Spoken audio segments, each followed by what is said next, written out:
Hi guys, welcome to Chennai IAS Academy. So guys, நீங்க வந்து thumbnail-லே பார்த்துட்டு வந்திருப்பீங்க group 2 2A and 4 கான நோட்டிஃபிகேஷன் வெளி வருமா அப்படினு சொல்லிட்டு. சோ சனிக்கிழமை நமக்கு TNPSC தரப்புல இருந்து ஒரு நம்பகமான தகவல் வெளியிட்டு இருக்காங்க. என்ன அப்படினு பாத்தீங்கன்னா அடுத்த மாதம் நோட்டிஃபிகேஷன்ஸ் நாங்க வெளியிடுறோம் group 2 2A 4. சோ எந்த நோட்டிஃபிகேஷன் வேணா விரைவில் எதிர்பார்க்கலாம். அது நமக்கு வந்து next month வெளி வருமா அப்படினு சொல்லிட்டு கேட்டிங்கன்னா கண்டிப்பா அடுத்த மாதம் வந்து அறிவிப்பு வெளிவருவதற்கான சான்சஸ் வந்து பாத்தீங்கன்னா கிட்டத்தட்ட 90% இருக்கு. ஸோ குரூப் 4ல ஒருத்தர் போஸ்டிங் வாங்கி இப்போ டிஎன்பிஎஸ்சி தேர்வாணையத்தில் இருக்காங்க ஒருத்தர். அவங்க கிட்ட நாங்கள் வந்து இன்ஃபர்மேஷன் விசாரிக்கும் போதும் அவங்க என்ன சொல்லியிருக்காங்கன்னு பார்த்தீங்கன்னா நோட்டிஃபிகேஷன் வருவதற்கான வாய்ப்புகள் வந்து டெஃபினட்டாக இருக்கு. அதுக்கு தான் வந்து பிளானர் ரெடி பண்ணிட்டு இருக்காங்க. எக்ஸாம் நோட்டிஃபிகேஷன் ரிலீஸ் பண்ணுறதுக்கு தான் ரெடி பண்ணிட்டு இருக்காங்கன்னு சொல்லிட்டாங்க. ஸோ அப்போ நோட்டிஃபிகேஷன் நமக்கு டெஃபினட்டாக இருக்கு, அது உறுதி. ஓகேங்களா? ஆனால் வரப்போகிறது ஃபர்ஸ்ட் எது வரப்போகுதுன்னு தான் தெரியல. Group 4 or VAO, group 2 or 2A. ஆனால் எங்களை பொறுத்தவரை இந்த சான்சஸ் ஆர் குரூப் 4க்கு இருக்குன்னு தான் சொல்லியிருக்காங்க. ஓகேங்களா? So group 4 and VAO exams வந்துச்சுன்னா நமக்கு அது மேஜராக ஒரு பக்க பலம். அந்த வந்து ஹெவி காம்படிஷன் இருந்தாலும் நம்ம வந்து ப்ரிப்பரேஷன் இயர்லியரா ஸ்டார்ட் பண்ணிருக்கதால ஈஸியா முடிச்சிடுவோம்.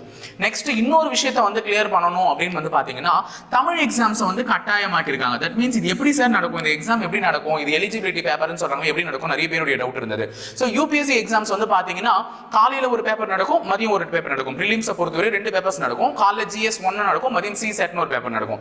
ஸோ CSAT பேப்பர்ல பாஸ் ஆனதா ஃபர்ஸ்ட் பேப்பர் வந்து காலையில் எழுதுற பேப்பரையே திருத்துவாங்க.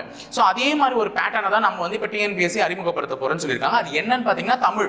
சோ தமிழை வந்து எலிஜிபிலிட்டி பேப்பரா அவங்க டிசைட் பண்றாங்க. அப்ப நமக்கும் ஒரு நாள் ஃபுல்லா எக்ஸாம் நடக்குமானா இது கண்டிப்பா நோட்டிபிகேஷன் வரும்போது தான் நமக்கு தெரிய வரும். சோ இவங்க அறிவிச்சிட்டாங்க தமிழை வந்து கட்டாயமாக்கணும். ஏன்னா தமிழ்நாட்டிலே எல்லாருக்குமே தமிழ் தெரிஞ்சிருக்கணும்னு சொல்லிட்டாங்க.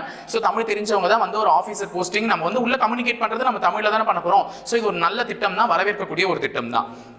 ஸோ இங்கிலீஷ் மீடியம் ஸ்டூடெண்ட்ஸ் உடனே நாங்கள் சஃபர் ஆகிறோமே அப்படின்லாம் வருத்தப்படாதீங்க. கண்டிப்பாக தமிழை நீங்கள் ஒரு லாங்குவேஜாக எடுத்து படிச்சிருப்பீங்க. அவங்க ஒன்றும் உங்களுக்கு 45 எடுத்து எலிஜிபிள் ஆகி பாஸ் ஆகும் தான் சொல்கிறாங்க, தவிர 45 மார்க்கா எடுன்னு சொல்கிறான். நல்லா லிசன் பண்ணு. 45 மார்க்கா வேணும்னு கேட்குறான், கிடையாது. ஸோ 45 கொஸ்டினை கொடுக்க போகிறாங்க. கண்டிப்பாக 50 கொஸ்டின் கொடுத்து இல்லைன்னா 45 எடுக்க சொல்ல போகிறாங்களா? கிடையாது. 100 கொஸ்டின் கொடுத்து அதுலேருந்து 45 எடுக்க சொல்ல போகிறாங்க. ஸோ கண்டிப்பாக இது ஈஸியாக இருக்கும். இன்னொரு விஷயம் தெரியுங்களா, ஒரு எக்ஸாம் பேட்டர்ன் சேஞ்ச் ஆகும்போது அதுலேயே போயிட்டீங்கன்னு வச்சுக்கோங்க, வேலை ஈஸியாக கிடைச்சிடும். இப்போ தான் இந்த எக்ஸாம் பேட்டர்ன் இப்படி சேஞ்ச் பண்ணுறாங்க. இதில் கொஸ்டின் பேப்பர் செம ஈஸியா இருக்கும். சோ இப்பவே ஒரு வேலையை வாங்கிட்டீங்கன்னா ஈஸியா முடிச்சுட்டு போயிட்டே இருக்கலாம். இது அடுத்த தடவை போச்சுனா தான் ட்விஸ்ட்களை அவர்கள் வந்து இன்க்ளூட் பண்றதுக்கான வாய்ப்புகள் இருக்கு. அப்போ ஒரு பேட்டர்ன் சேஞ்ச் ஆகுதுன்னா அப்பயே அதை பயன்படுத்திக்கிறது ரொம்ப நல்லது.